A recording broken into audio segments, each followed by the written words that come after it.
வாங்க வீட்டிலேயே சளி இருமல் காய்ச்சல் அதில் எப்படி சரி பண்ணுறதுன்னு சொல்லி பார்க்கலாம். காய்ச்சல் வந்து கேட்குமான்னு தெரில, பட் வந்த உடனே குடிச்சிங்கன்னா கண்டிப்பாக கேட்கும். நான் ட்ரை பண்ணியிருக்கேன், நீங்களும் ட்ரை பண்ணி பாருங்கள்.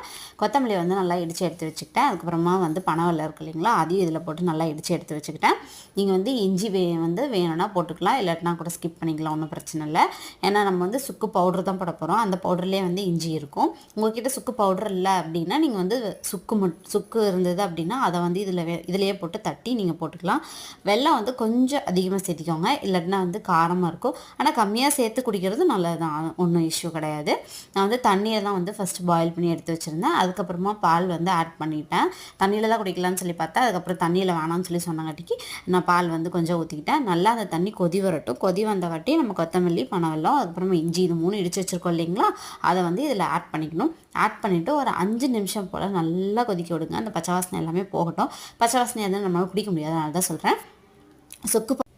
சுக்கு பவுடர் இருந்தது, அதனால் நான் அதை வந்து ஆட் பண்ணிக்கிட்டேன். நீங்கள் சுக்கு பவுடர் இல்லை அப்படின்னா சுக்கு கூட நல்லா இடிச்சிட்டு சேர்த்திக்கலாம்.